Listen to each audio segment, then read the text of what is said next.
will start chapter lines and angles and we'll be doing theorem 1 of lines and angles. Okay, now theorem 1. If a ray stands on a line,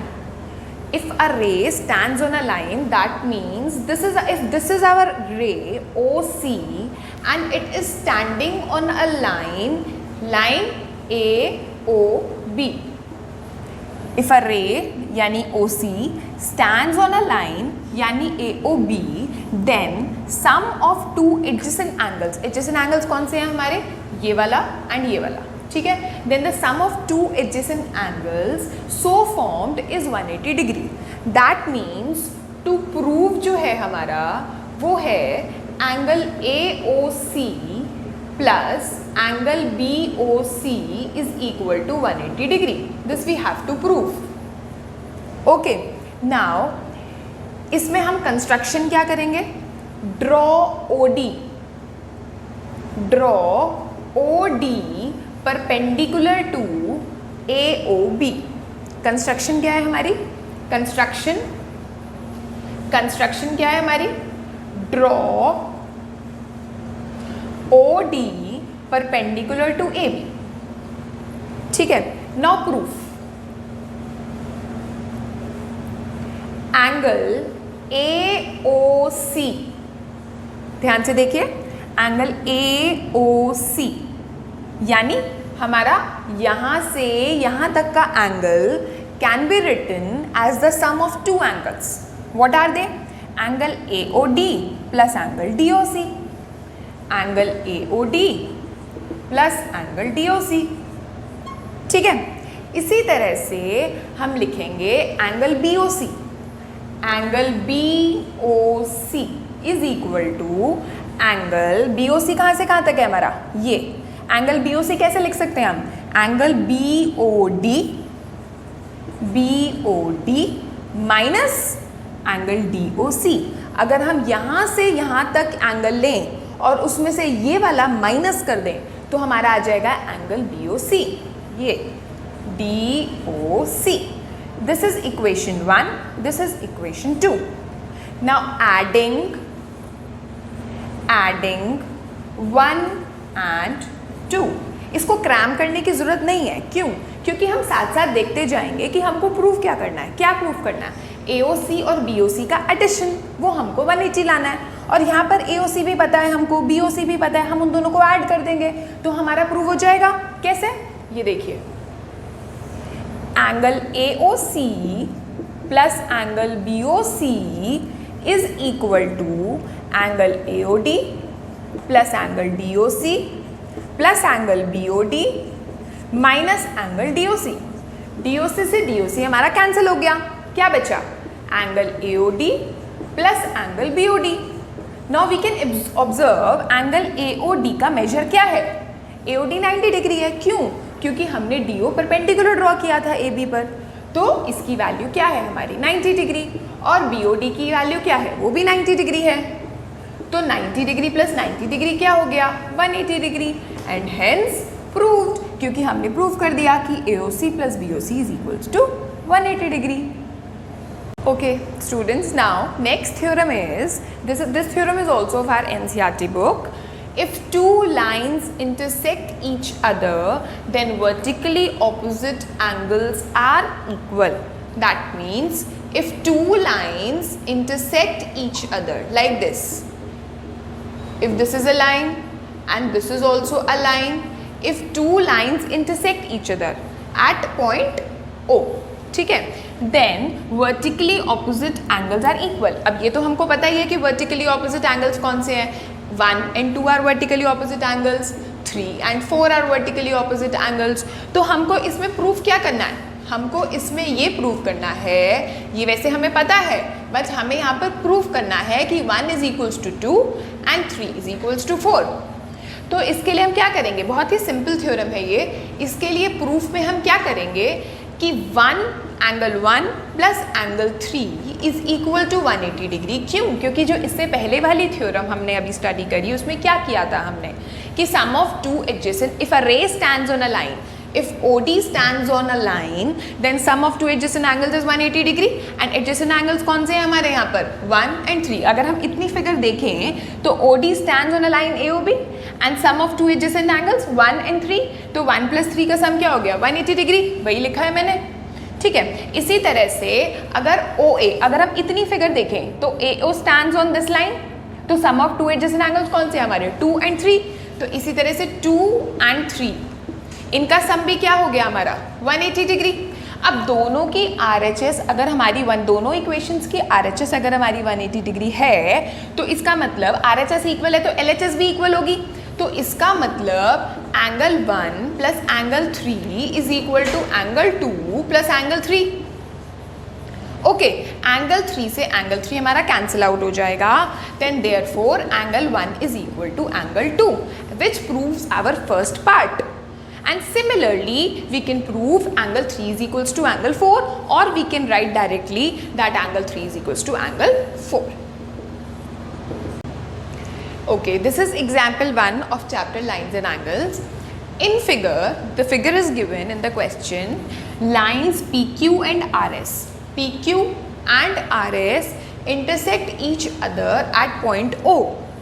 If angle POR कौन सा angle है हमारा, ये वाला POR ratio ROQ यानी ये वाला angle, इन दोनों की रेशो हमको 5:7 दे रखी है और हमको सारे एंगल्स निकालने हैं। सारे एंगल्स मतलब ये वाला, ये वाला, ये वाला एंड ये वाला। ठीक है, अब अगर हमारे पास ये वाला एंगल आ गया तो वो तो इसके इक्वल होगा क्योंकि वर्टिकली ऑपोजिट एंगल्स, ये वाला आ गया ये इसके इक्वल होगा वर्टिकली ऑपोजिट एंगल्स। ठीक है, अब हम इसकी रेशो को यूज़ करेंगे, हमें इन दोनों की रेशो दे रखी है 5:7, तो ठीक है, let angle POR is equal to 5x and angle ROQ is equal to 7x। ये 5x हो गया और ये 7x हो गया, और हमको पता है कि ये लीनियर पेयर फॉर्म कर रहा है, और इससे पहले वाली थ्योरम भी हमने यही करी थी कि sum of two adjacent angles is 180 degree, जो थ्योरम 1 करी थी। तो 5x या ऐसे लिख सकते हैं हम पहले, angle POR plus angle ROQ is equal to 180 degree and in bracket you can write down linear pair. हर चीज़ का एक रीज़न ज़रूर लिखना है ताकि हम लोगों के मार्क्स ना कटें। Angle POR is 5x, angle ROQ is 7x is equal to 180 degree, 12x is equals to 180, तो हमारा x क्या आ जाता है 180 अपॉन 12 दैट इज 15।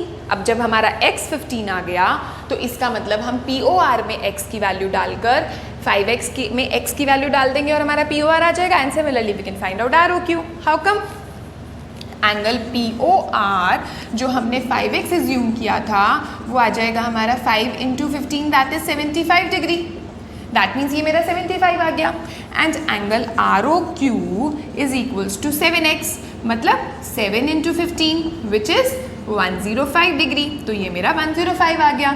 अब हमको क्या दिया था, फाइंड ऑल द एंगल्स, यहाँ पर मत छोड़ना सॉल्यूशन को, फाइंड ऑल द एंगल्स, इसका मतलब साथ में एक और लाइन ऐड कर दो कि POR और SOQ इक्वल हैं, तो एंगल SOQ जो है वो POR के इक्वल है, क्यों, साथ में ब्रैकेट में लिख दो वर्टिकली ऑपोजिट एंगल्स, VOA का मतलब वर्टिकली ऑपोजिट एंगल्स, और POR कितना आया था मेरा 75, तो यहाँ पर भी 75 लिख दो।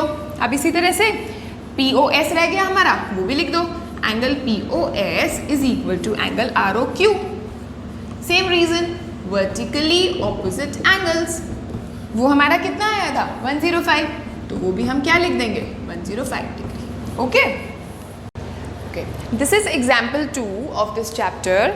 ठीक है, वैसे तो इस क्वेश्चन में फिगर गिवन है, बुक वालों ने फिगर दे रखी है तभी इन फिगर दे रखा है, बट इन एग्जाम्स हो सकता है इसकी फिगर ना गिवन आए, तो आई एम गाइडिंग यू कि how to draw this figure. Okay, ray OS stands on a line POQ। ठीक है, जैसे कि ये POQ है हमारे पास एक लाइन POQ, ठीक है, stands on a line POQ, रे OS, ठीक है, ये हमारी OS है जो POQ पे स्टैंड हो रही है। रे OR, पहले ये पढ़ो, रे OR एंगल बाइसेक्टर है किसका, POS का। ठीक है, रे OR जो है वो एंगल बाइसेक्टर है POS का, that means this angle is equal to this angle. Okay, this angle is equal to this angle. Now start. ये देखो रे OT किसका बाइसेक्टर है? एंगल SOQ का. एंगल SOQ का बाइसेक्टर कौन सा है? OT. तो यहाँ पर हम OT बना देंगे. बाइसेक्टर क्या होता है? जो एंगल को दो इक्वल पार्ट्स में डिवाइड करे. तो इसका मतलब ये दो एंगल हमारे इक्वल हो गए. ओके, ये दो एंगल इक्वल है, ये दो एंगल इक्वल है, ये तो गिवन हो गया. अब हमको एक और चीज़ गिवन है कि POS हमारा x है. एंगल POS मेरा पूरा का पूरा कितना है? x है. और हमको क्या निकालना है? ROT, यानी ROT. अब देखते हैं कि ROT है क्या. ROT किन दो एंगल से फॉर्म हो रहा है? ROT जो है मेरा वो फॉर्म हो रहा है एंगल ROS और एंगल SOT से. ROS और SOT से. अगर मेरे पास ये दो एंगल्स आ गए तो मेरे पास ये वाला एंगल भी आ गया. अब देखो ROS तो बहुत ईजी है निकालना. क्यों? क्योंकि मेरे पास POS है और ROS जो है वो POS का आधा है. क्यों? क्योंकि ये दोनों एंगल्स इक्वल है. राइट? कैसे? ROS जो है वो हाफ ऑफ एंगल POS है. क्यों है? क्योंकि RO जो है वो बाइसेक्टर है एंगल POS का. कैसे? देखो, अगर ये कोई एंगल है हमारा जिसका मेजर 60 डिग्री है और अगर मैं कहूँ कि ये जो OT है वो बाइसेक्टर है POQ का, ठीक है, तो इसका मतलब ये भी 30 होगा और ये भी 30 होगा. ओके, तो इसी तरह से यहाँ पर OR जो है वो बाइसेक्टर एंगल POS का. तो इसका मतलब जो ROS है वो इस पूरे का आधा होगा, यानी 1/2 ऑफ POS क्या है मेरा? x.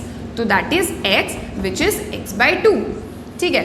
अब इसका मतलब जो चीज़ मुझको निकालनी है उसमें से मेरे को ROS तो पता चल ही गया. बचा क्या काम मेरा? SOT निकालना. सिर्फ SOT निकालना है आपको. अब SOT के लिए मुझको SOQ चाहिए. SOQ का आधा SOT हो जाएगा. अब SOQ निकालना भी बहुत सिंपल है. क्यों? क्योंकि POS, देखो ध्यान से देखो, POS यानी यहाँ से यहाँ तक और SOQ दोनों का जो सम है वो 180 डिग्री है. Linear pair. मैंने कहा था रीजन जरूर लिखना है ब्रैकेट में. ठीक है. अब POS तो मेरे पास x गिवन है,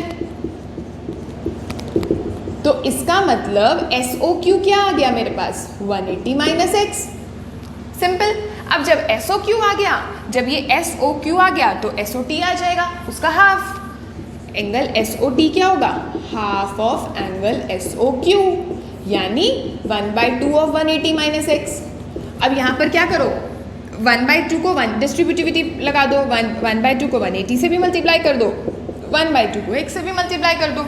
जब 1/2 को 180 से मल्टीप्लाई करेंगे 90 आएगा और जब 1/2 को इससे करेंगे तो x/2 आएगा. काम हो गया मेरा. कैसे हो गया? क्योंकि मेरे को चाहिए ROT is equal to ROS plus SOT. मेरा ये था. अब ROS भी मेरे पास आ गया यानी x/2 और SOT भी मेरे पास आ गया 90 माइनस x/2. दोनों को मैं कैंसिल कर दूंगी तो मेरा क्या आ गया? 90 डिग्री. तो इसका मतलब मेरे को जो निकालना था ROT comes out to be 90 degree. That means ये एंगल मेरा क्या हो गया? यहाँ से यहाँ तक 90 डिग्री का. ओके स्टूडेंट्स, इस चैप्टर के आगे के एग्जाम्पल्स और आगे की एक्सरसाइजेस मेरे साथ करने के लिए मेरी आगे वाली वीडियो ज़रूर देखिएगा. Thank you.